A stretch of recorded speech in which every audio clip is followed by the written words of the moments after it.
But I'll invite you, therefore, to ask your question 3, please, for Councillor Jones. Thank you. Thank you. On the 19th of January, the Ministry of Housing, Communities and Local Government released the housing delivery test results. Only 17% of local authorities failed, and Ipswich was one of those.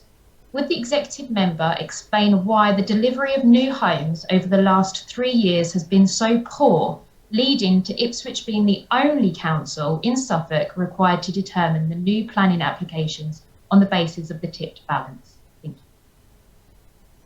Thank you, Ms Murray. So just one small correction. Housing delivery has not been poor for all of the 3 previous years. In 2019-20, there were 405 dwellings built against a total need requirement of 407.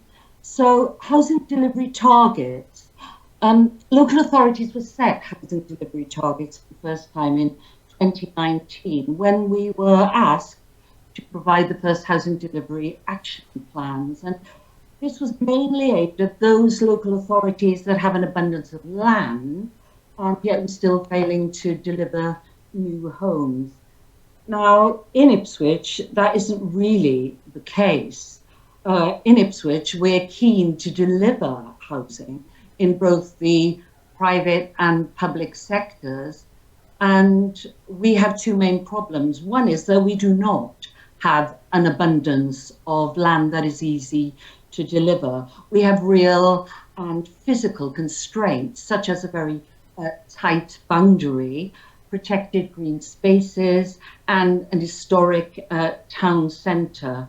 And now that we've allocated the northern fringe sites for housing, we have no other large, easy to develop sites that are available to us. So that's one thing.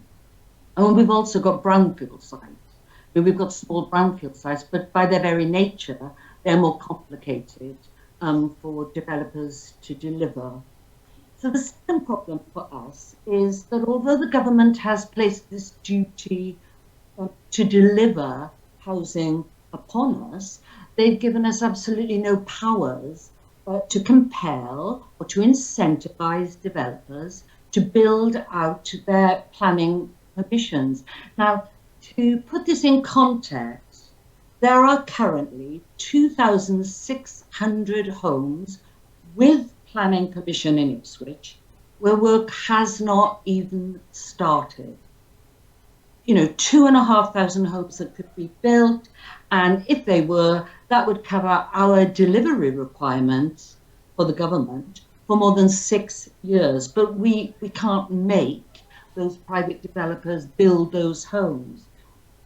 We are doing our bit. Our planning department is efficient, it's proactive, it works really well with developers to support them in getting homes built, and the council itself is doing its best to deliver housing.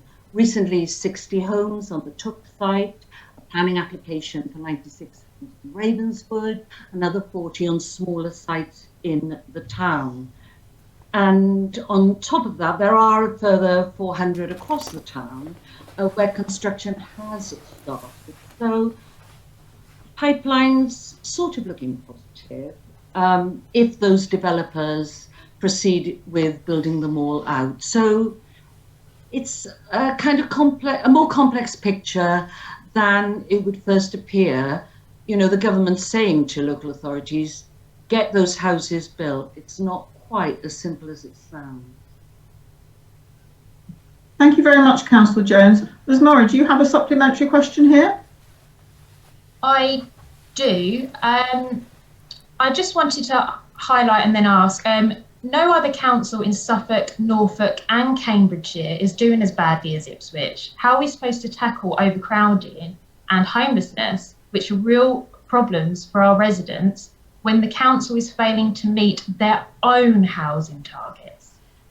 Well, as I've said, we do our best. And if there were a way of getting 2,600 homes which have planning permission built, then our problems would be resolved for for the next 6 years. So the potential to solve the problem is actually there, but it requires government intervention of some kind to enable us to get those houses built.